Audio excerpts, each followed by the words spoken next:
everyone that the missing mass or missing gravity problem in general, after some early clues dating back to the 1930s, has really become serious at the end of the 70s with the advent of radio astronomy and realizing that the H1 rotation curves of galaxies extending well beyond the optical radius of these galaxies were actually flat and not showing any sort of Keplerian decline. And this could not be explained by the visible mass that was present in these galaxies, and the standard solution to this problem was to add a halo of dark matter, as you all know, around these galaxies, although it was obviously not clear at all at the time whether this missing mass had to be baryonic or non-baryonic. And obviously also very little time after that, it was proposed that such behavior could also be due to a modification of gravity. Nevertheless, the dark matter explanation became the standard one over the years. And interestingly, these galactic scales are still the scales where the standard picture has a lot of problems, and where I would say the most heated debates about the nature of dark matter or even its existence are taking place today. While since that time we realized that the need for missing mass or missing gravity was present basically at all scales, from galaxies to the larger scales in the universe. And it's really the early universe data, the data from the cosmic microwave background, which have convinced everyone that this missing something, let's call it that way, could not just be baryonic dark matter. There are many reasons for that, coming from the density of baryons that you expect from the Big Bang nucleosynthesis predictions and measurements of the abundance ratio in high redshift quasars, and also from the cosmic microwave background itself, where basically to summarize a very complicated topic in a very little amount of time, what happens is that you make a spherical harmonic transform of the cosmic microwave background. You obtain an angular power spectrum, which basically gives you the scales at which you either have a contraction, a compression, or a rarefaction of the baryon photon plasma at the time of decoupling. And the main point related to the dark matter problem is that most of the peaks that are at small angular scales are peaks that are revealing perturbations that have entered the horizon in the radiation-dominated era. And there, the physics is very well understood.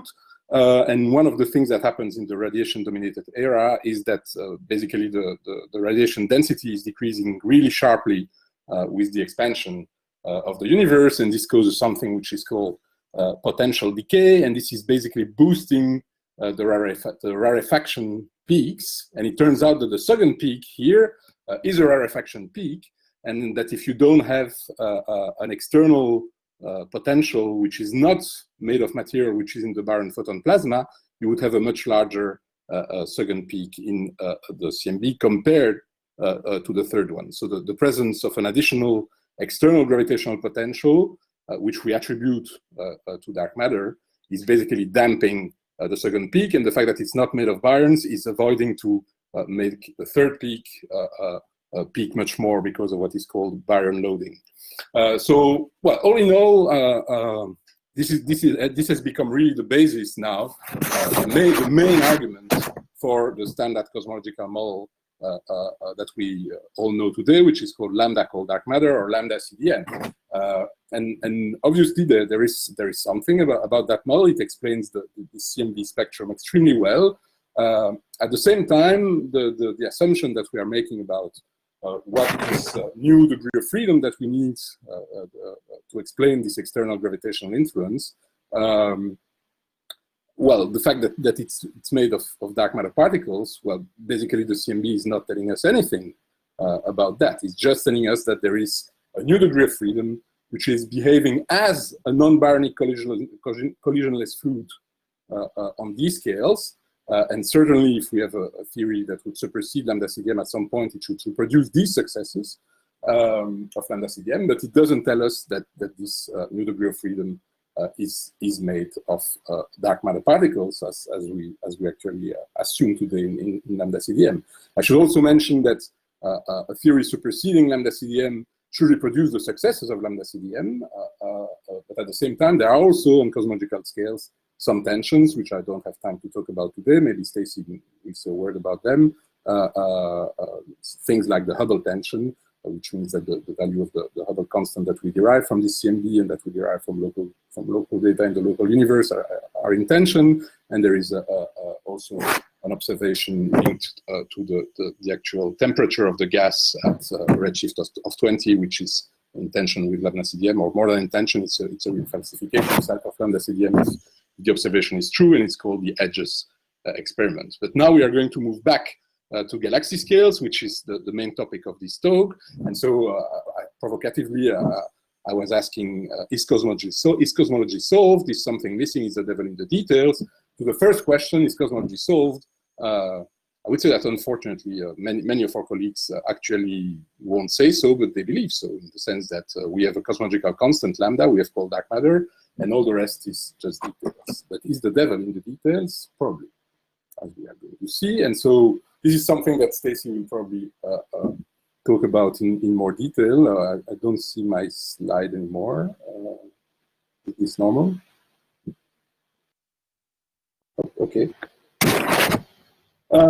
So yeah, by compiling modern data on galaxy rotation curves in the local universe, the group of Stacy McGough at Case Western has provided us with an amazing database of H1 galaxy rotation curves, which is called the SPARC database, which I'm not going to describe in details here, but they are the best quality rotation curves that we have at hand. And one of the first things that comes out of these galaxy rotation curve data is a scaling relation which has been known for a long time, which has been refined over the years. And with these modern data, it's as striking as ever. It's called the baryonic Tully-Fisher relation, which basically relates the baryonic masses of galaxies to the asymptotic flat velocity. As I was saying, the galaxy rotation curves are flat, to the power of something like 4, or very close to 4. And actually, if you take samples with very good distances, obviously the baryonic masses of galaxies depends on the precision that you have on the distance of these galaxies. You see, it depends on the distance square. You basically find a slope of 4. And what is interesting is that you can take different values for the actual velocity that you want to assign to each of your galaxies. You can take something like the maximum circular velocity. You can take the H1 divided by 2, which is very, very similar to the maximum circular velocity. You can also take the velocity at a fixed number of scale length. And it turns out that all these Tully-Fisher relations, or these baryonic Tully-Fisher relations, have more scatter than the one between the asymptotic flat velocity and the baryonic mass of galaxies. And it was found by Lally et al. In 2019, and even before, with the first analysis of the SPARC data, that the intrinsic scatter of this relation is as small as 0.025 dex. That's really small, and we're going to see that is a problem. For the rest, what is the baryonic Tully-Fisher relation telling us? It's telling us that the slope of 4 is not what you would expect if you would have a constant baryon fraction in galaxies, where you would rather expect a slope of 3. So basically, it is telling us that you have galaxies that are more and more dark matter dominated when you move to galaxies that have smaller and smaller baryonic masses. So does that make sense in the lambda CDM framework? The answer was no for a long time. Tends to be yes today, but again, the devil is in the details, and the devil is in the scatter. So how are people trying to explain this these days? So first of all, we have to know that there are scaling relations for dark matter halos within lambda CDM. And for instance, one of these scaling relations of the halos themselves is the halo mass concentration relation. So basically, the dark matter halos of a given dark matter mass have typically a given concentration. There is some scatter around this relation, which is typically of the order of 0.1 dex in a log-log plot. But basically, the dark matter halos are forming with this small scatter of 4.1 dex. Note that it's much bigger than the scatter of the baryonic Tully-Fisher relation. You won't see any scatter that is smaller than the one of the baryonic Tully-Fisher relation, these scaling relations. So they are basically a one-parameter family. They are defined by their mass, and then you have some scatter around the concentration. But what you can also do is look at the halo mass function that you predict in the simulations of the formation of dark matter halos in the lambda CDM universe, and you can compare this halo mass function to the stellar mass function or luminosity function of galaxies, and they don't have the same shape at all. And so one of the things that have become fashionable these days is to make what is called abundance matching, which is basically assigning all the galaxies that have a stellar mass above a certain value to the halos that have a halo mass above a certain value. So you basically put the more massive galaxies in terms of stars in the most massive halos, but because the two functions don't have the same shape, you end up with a stellar to halo mass relation with some scatter. There is some intrinsic scatter in the stellar to halo mass relation when you do this abundance matching.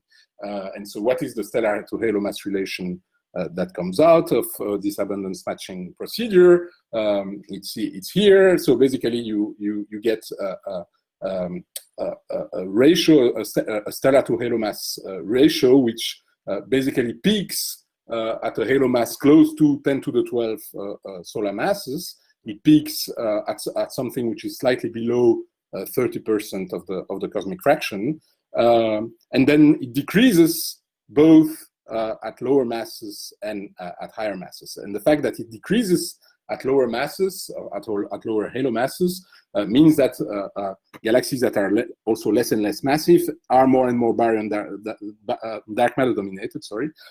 And this is exactly what the slope of 4 of the baryonic Tully-Fisher relation is telling us. So that is nice, but also, as I was saying, the abundance matching is implying a fundamental scatter on this relation of 0.15 dex, and then you can start from this stellar to halo mass relation and go back to the baryonic Tully-Fisher relation that you expect. You add the gas to your galaxies and the scaling relations between the gas and the stars, and in the end, you find that the baryonic Tully-Fisher scatter that you can get from the stellar to halo mass relation cannot ever go below 0.05 dex. But as I was telling you, the intrinsic scatter of the baryonic Tully-Fisher relation is 0.025 dex. So you have a scatter which is basically twice too high. And so if you, in statistical terms, Harry Desmond in 2017 had a nice paper showing that this was a discrepancy at 3.6 sigma. So now another question is on the other side of the stellar to halo mass relation. Basically, the most massive galaxies are also more and more dark matter dominated, but that would immediately imply that the baryonic Tully-Fisher relation should curve at high baryonic masses. So how can the pivot point in the stellar to halo mass relation imply a straight baryonic Tully-Fisher relation? Actually, it can't. And so reverting the problem and constraining simultaneously the stellar mass fraction in galaxies and the ratio between the asymptotic flat velocity and the velocity expected at the virial radius of the dark matter halo, and trying to fit the high mass end of the Tully-Fisher relation we found out that very clearly and statistically significantly, the stellar mass fraction m star over m halo has to grow linearly with mass, at least in disk galaxies, in rotationally supported galaxies, contrary to the abundance matching expectations. And so the fact that abundance matching is telling us that galaxies should be more and more dark matter dominated at low masses and at high masses compared to 10 to the 12 solar masses, it's supposedly something which is related to the feedback from basically supernovae and stellar feedback on the low mass end, and also AGN feedback on the high mass end. And what this is telling us is that in massive spirals, this feedback is failing at preventing star formation from the pristine hot gas corona. So this is what we call the failed feedback problem. Now something else which has been known for a long time is that within the lambda CDM framework, there is a baryonic Tully-Fisher relation twin paradox. So basically, as I was saying, dark matter halos are almost a one-parameter family, which is driven by mass. So this means that at the same asymptotic flat velocity, we should always have the same dark matter profile, or at least at the same maximum velocity of the dark matter halo, which is basically a proxy for the mass of the dark matter halo. We should always have the same dark matter profile. So we should, in principle, always have the same rotation curve shape. But if you look at galaxies that have the same asymptotic circular velocity on the BTFR, you have very different shapes of the rotation curves, and also very different shapes then of the dark matter halo. And so you can see here in a work that I've done with Amir Gari and Hossein Hagi from Zanjan, basically, if you take two galaxies that have here an asymptotic velocity of the order of 100 kilometers per second, in one case you have a constant density core in the center. This is the line that you see here, and in the other one you have a cuspy profile in the center. And these galaxy rotation curves in that paper were fit with Einasto profiles, which can both be chord or cusps. They are not constrained like NSW halos, Navarro-Franken-White halos, to always be cuspy.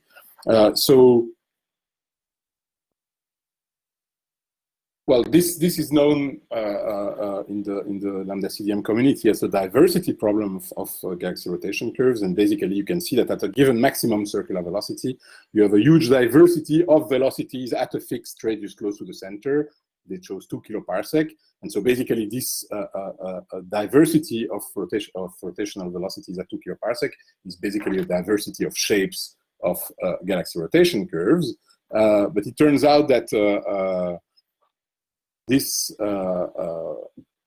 variety of circular velocities at 2 kiloparsec, they should actually be related to something, and then they are actually related to something else. But very surprisingly, again, exactly like in the case of the baryonic Tully-Fisher relation, where you basically have a relation between the baryonic mass and the asymptotic flat velocity, which you would expect to be related to the dark matter halo and not to the baryonic mass.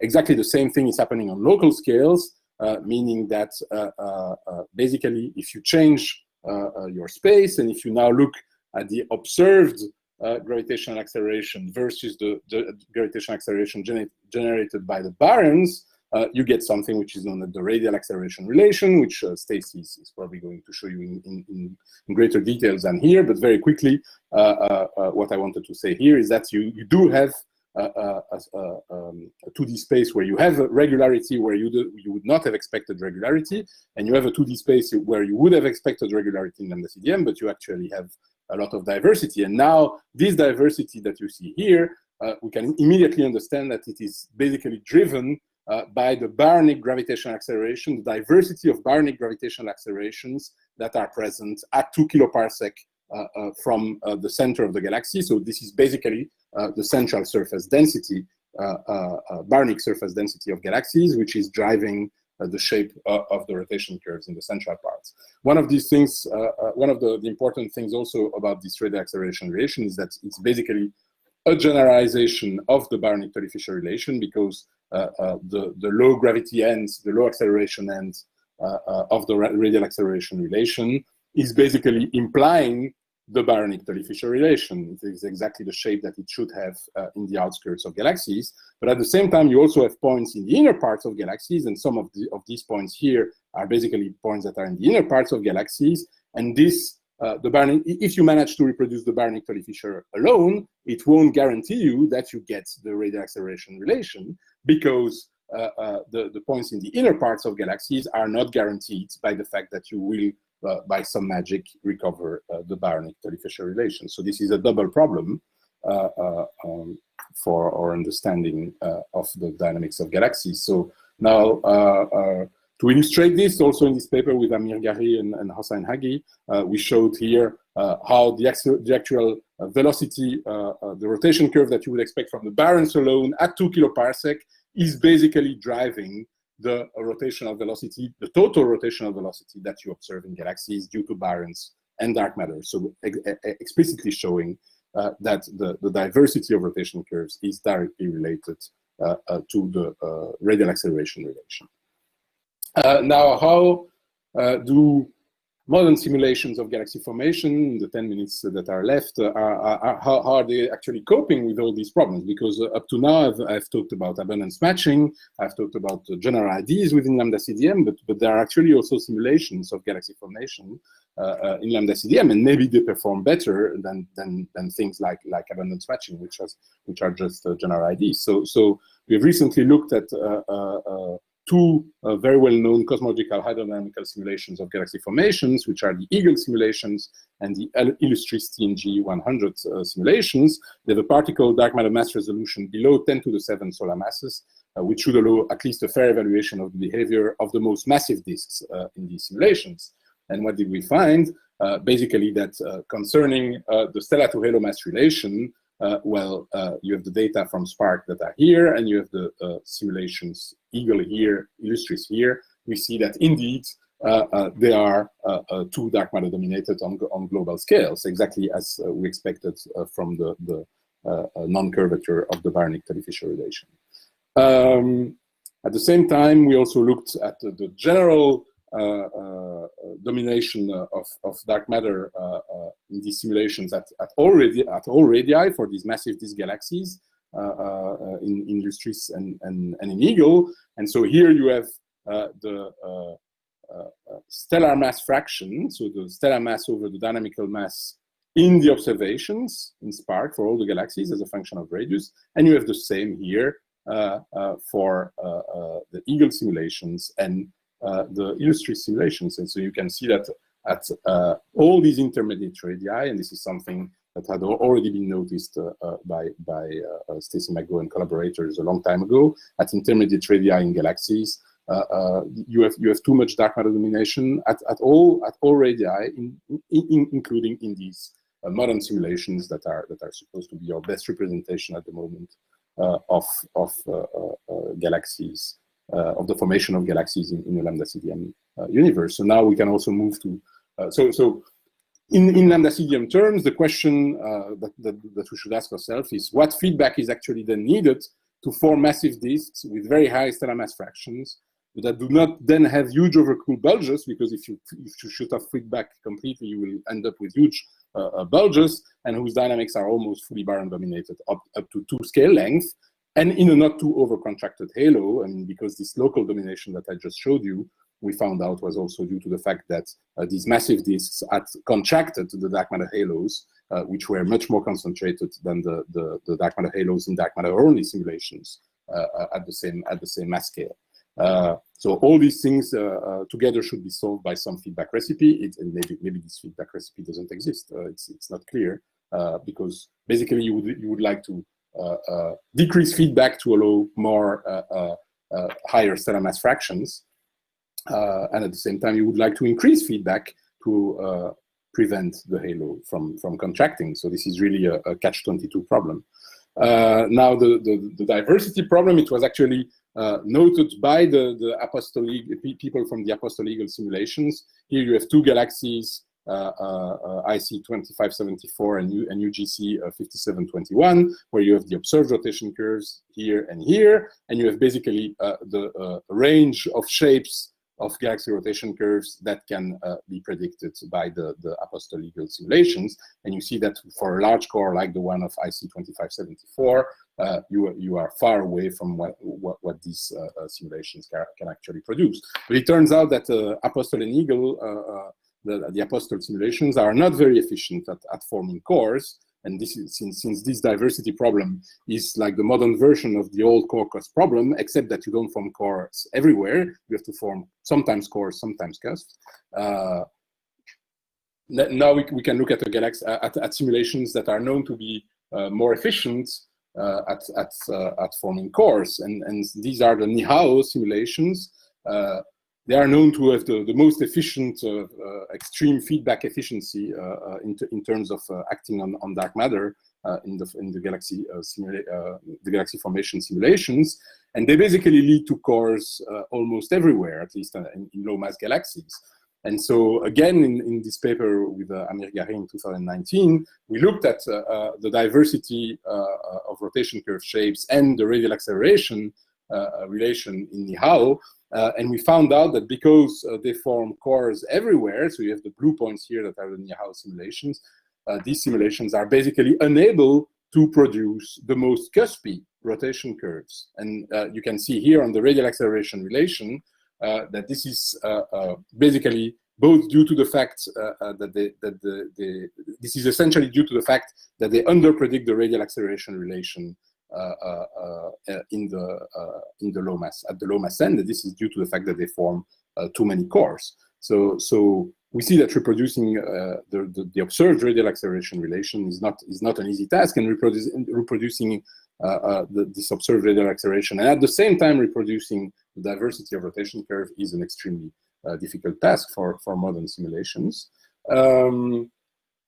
So yeah, here we are just comparing with a few observed galaxies here, the predictions of the Nihao simulations in blue that are basically producing cores everywhere, and the predictions from the Apostol Eagle simulations in red, which are basically producing cores nowhere. So they have cusps everywhere in that case. And the gray zone is basically the diversity that is observed. And so we see that neither the simulations that are not very efficient at forming cores and those that are very efficient at forming cores are able to reproduce this diversity of galaxy rotation curves. So maybe to conclude, which solutions do we have? I won't go through all the solutions that can be proposed within the dark matter framework, where you can imagine self-interactions between dark matter particles or interactions between dark matter and baryons. We can go to the most extreme alternative, which is should we actually forget about the existence of dark matter and rather modify gravity? So basically the Mond modification of gravity proposed by Milgram in 1983 is basically, for concerning all the problems that I just showed you, is basically solving most of them. You are getting a tight and straight baryonic Tully-Fisher relation for free. The radial acceleration relation is basically just a realization of the formula of Milgram.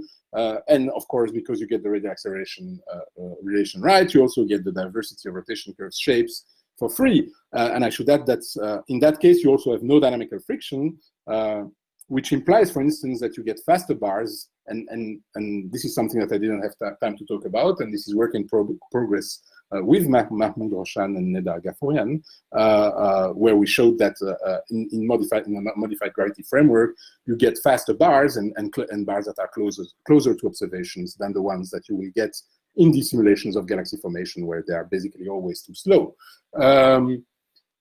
Now, yeah, there are challenges. So the first question is how to get then the right CMB peaks. So as I was saying at the beginning, you then need a new degree of freedom, which decouples from the baryon photon plasma in a highly time-dependent configuration like the early universe, and which would give you Mond in equilibrium quasi-static configuration. So honestly, there is still a lot of work to be done to get a consistent cosmology, and maybe we don't even have the right theory at hand at the moment. And even if you would do that, then you would still be left with a real challenge in galaxy clusters, which might be an intermediate regime of barely virialized systems, which would be somehow time dependent and would be in between this CMB regime and the galaxy regime, or it could, there could be a lot of hidden baryonic matter, for instance, in the form of molecular hydrogen clouds in galaxy clusters, or something else. But this is just to say that modifying gravity is an interesting avenue to follow, but there are real and big challenges to actually meet before we can really compete at the cosmological level with lambda CDM, even though, as I was saying, lambda CDM is not performing perfectly either at the cosmological level. So in an ideal world, we might find the right modification of gravity, which solves all these problems on galaxy scales, and at the same time explains things like the Hubble tension or edges. There's still a lot of work to do. So thank you for your attention. Thank you, Benoit, for your informative talk. Thank you so much.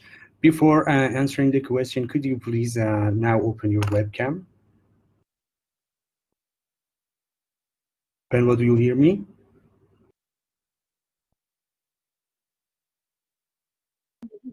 Yes. I'm trying to put the webcam on. Yeah, there is a sign there, and you can click on it.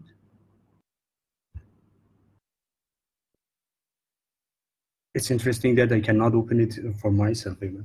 So, any question, comment? Wahid, have a question, please. Let us start with the first question by Somaya Sheikh Nazami. Somaya, please ask your question. Hello, thank you for a very interesting talk. I have a question about the feedback that you have implemented in your simulation, or what do you mean by the extreme efficiency of the feedback? I'd like to know the order of the, They are not my simulations. Okay. Maybe we should turn our micro off when because I'm hearing myself. So in Nihao, they are basically making some step function in terms of the cooling of the gas. So basically, as soon as there is some wind from supernovae that is happening in the Nihao simulations, the cooling of the surrounding gas, which could lead to star formation, is basically completely stopped, and this leads to huge fluctuations in the gravitational potential from the baryons, and this yields actually a huge feedback efficiency on the dark matter halo from the gravitational feedback that is enhanced by this simulation. So if you talk to the people of Illustris or of Eagle, and even from some people of Nihao, no one thinks that the feedback recipes that are actually implemented in Nihao are realistic because they are so extreme. But they seem to be the only ones that are really well working at forming cores instead of cusps easily in galaxies. And as you could see from the radial acceleration relation or from the diversity of rotation curves, even though they then don't manage to form cuspy galaxies, they still have a diversity of rotation curves which looks a bit better than the one that you get in Eagle, for instance. So thank you. Wahid, can you ask your question? Thank you, Benoit, for the nice talk. I have a question concerning the rotation curves in the galaxies. Do you take into account the different profile for anisotropy and velocity to tackle with some difficulties in this regard? So in this case, these are H1 galaxy rotation curves, right? So it's always a bit more complicated to look at pressure-supported systems, including dwarf toroidals or ellipticals, because there you will basically rely on the Jeans equations, and there you will have some degeneracy between the actual dark matter profile that you infer from your data, and things like the anisotropy, which is extremely difficult to measure, and most of the time is just assumed. For H1 galaxy rotation curves, but again, this is maybe a better question to ask to Stacy in the next talk. You don't have these problems, so basically what you see is what you get. Thank you. Oh, okay, we have another question by Hossein Shanavar. Hossein, can you ask your question?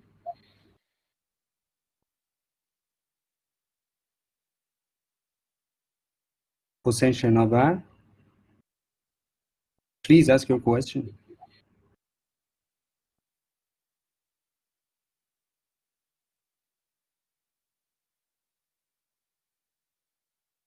So let me ask a question when Hossein is ready. You said that there is a maximum in a stellar to halo fraction, right? There's a maximum in Milky Way type galaxies. Yes. And so is there any clear physics behind this maximum? I don't think there is any clear physics behind this maximum because it comes from abundance matching, which itself is baseless in terms of physics. So it really comes from the fact that you have an observed stellar mass function for galaxies. You have the halo mass function that you get from your dark matter simulations. You match them, and you get this stellar to halo mass relation shape. Now, then after the fact, you start saying, okay, so this is due to feedback. And so basically the first thing is that the first idea is that you never in galaxies manage to cool down all the surrounding gas so that you get the cosmic baryon fraction in galaxies. So there is only a fraction of the cosmic baryon fraction that condenses in the central parts of these dark matter halos.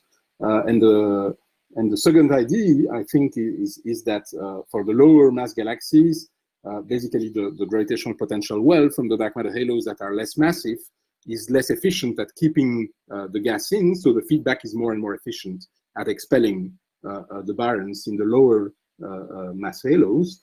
And in the higher mass halos, you expect that this is where the galaxies are massive enough so that they have a very massive supermassive black hole and they have powerful AGNs. And so on the other side of the Milky Way mass, on the high mass end, you expect that these massive galaxies have powerful AGNs that are then expelling again the baryons. All that said, as I was saying, in observations of at least spiral galaxies, you don't see these turnarounds at high masses, which is... Yeah, thank you. And so we have two Hosseins in the queues. Hossein Shanavar, could you please ask your question and be quick, please? Okay, thanks for your talk. Do you have my... Okay, yeah, it's active. So in Milgram's proposal, we can modify the acceleration term, or we can modify the gravity term.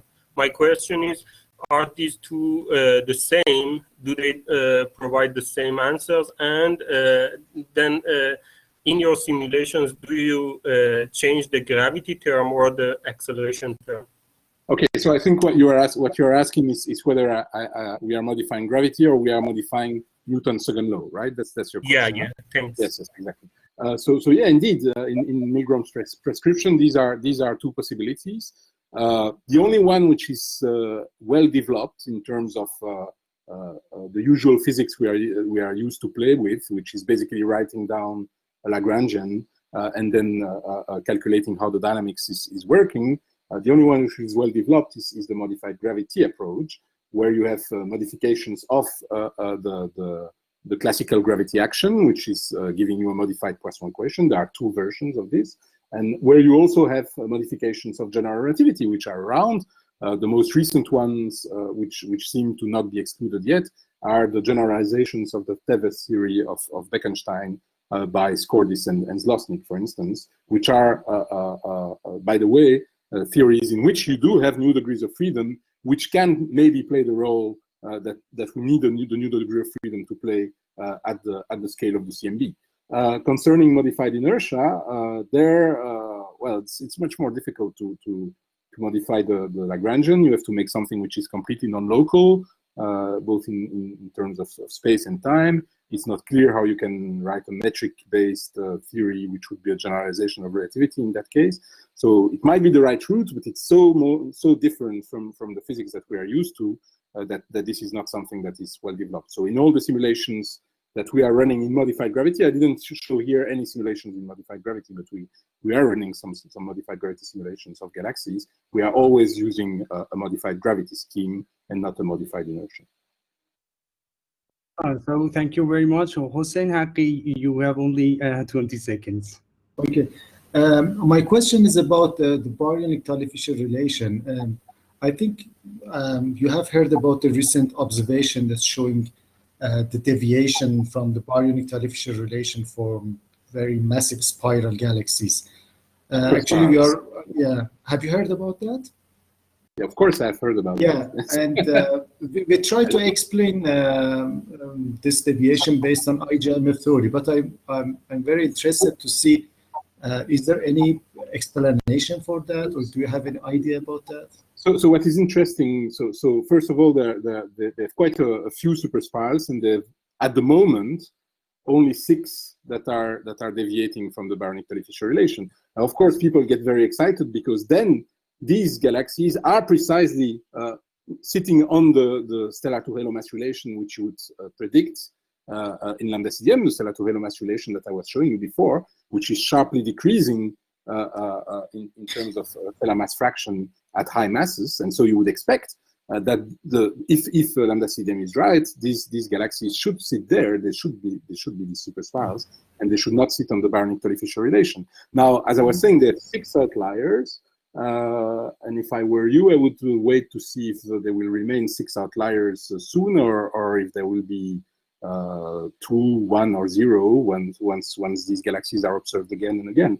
I mean, all in all, there's a large sample of superspirals, out of which they find 6 outliers. Outliers can happen. There might be something really, really interesting about these galaxies. I'm not saying the contrary.